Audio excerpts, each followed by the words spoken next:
বিসমিল্লাহির রহমানির রহিম। আসসালামু আলাইকুম প্রিয় দর্শক, আপনারা আমি বলবো আমন্ত্রিত ভিডিও দেখবেন এবং আপনাদের মতামতগুলি আমি তুলে ধরার চেষ্টা করি। যে কিছু কিছু কথা আসে আমার কাছে যে হঠাৎ মোবাইল প্রেশার কমে যাচ্ছে, চালু অবস্থায় কমে যাচ্ছে, এই বিষয়গুলো আপনাদের আমি বলার চেষ্টা করবো। পাশাপাশি আমার স্ক্রিনে দেখতে পারবেন ফিল্টারগুলো কীভাবে পরিষ্কার করতে হয়। যেমন আপনার ফিল্টার কিন্তু আছে আমাদের এখানে তিন ধরনের, আমরা যেটা পাচ্ছি তিন ধরনের। একটা আছে হলো মাইক্রো ফিল্টার, একটা আছে হলো আপনার পেপার ফিল্টার, একটা আছে হলো paper filter plus out steel body, ইনসাইডে ফিক্সড করা। এই তিন ধরনের ফিল্টার সাধারণত আমরা পেয়ে থাকি লুবল লাইনে। এটার কার্যকারিতা এবং ডিউটি সম্বন্ধে আমি বলবো। যেমন মাইক্রো ফিল্টারটা আপনি দীর্ঘদিন চালাতে পারবেন, কিন্তু আপনার এই মাইক্রো ফিল্টারটা কিন্তু কন্টিনিউ 200 ঘন্টা পর পরিষ্কার করতে হবে, একদম 200 ঘন্টা পর। আপনি জাহাজ কিন্তু 2 বছর বসে নিছে, এটা কিন্তু ব্যাখ্যা না।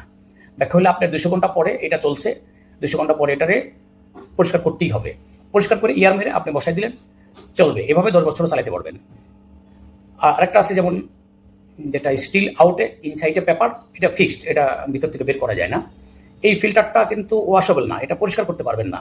অনেকে বলে পরিষ্কার করে চালানো যায়, এই ধারণাটা কিন্তু আপনার ভুল। আপনি হয়তো আপনার এই মুহূর্তে সমস্যা হয়েছে, আপনি একটু ওয়াশ করে আপনি 1 ঘন্টা, আধা ঘন্টা, 2 ঘন্টা, 3 ঘন্টা চালাতে পারবেন, কিন্তু দীর্ঘ সময় চালাতে পারবেন না। এটা সরাসরি আপনাকে রিপ্লেস করতে হবে, এটা ছাড়া আপনার কোনো ওয়ে নাই। এটা কারণ হলো একটা, এটা জাস্ট অন টাইম, এটা আপনি সার্চ দিয়ে দেখবেন, এটা অন টাইম। এই ফিল্টারটা আপনি সাথে সাথে রিপ্লেস করতে হবে। আপনি ফিল্টারের গায়ে কিন্তু অনেক সময় লোকেশন বা এই মার্ক দেওয়া থাকে, যেটা কত ঘন্টা পরে রিপ্লেস করবেন, কত থাকে 200 ঘন্টা, কত থাকে 500 ঘন্টা, কত থাকে 1000 ঘন্টা। এটি পরে আপনাকে ফেলে দিতেই হবে, নাহলে কিন্তু আপনার ইঞ্জিন অ্যাক্সিডেন্ট হবে, আপনি বুঝতেও পারবেন না।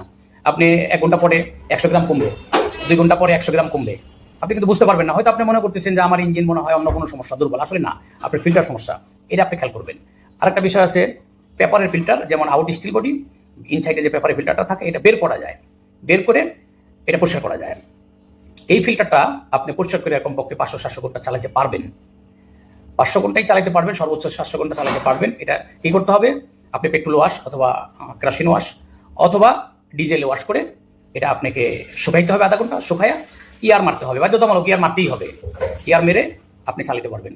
আবার 200 ঘন্টা পরে ঠিক এই কাজটাই করতে হয়। যদি এই কাজগুলি আপনারা করতে পারেন, তাহলে আপনার ফিল্টার সাইডটা ঠিক থাকবে, মোবিল প্রেশার সাইডটা আপনি কিন্তু ঠিক থাকবে।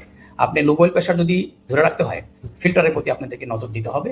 কিভাবে পরিষ্কার করতে হয় আমি দেখাবো আপনাদেরকে, আপনারা দেখতে পারবেন। তো আশা করি আপনারা বুঝতে পারছেন।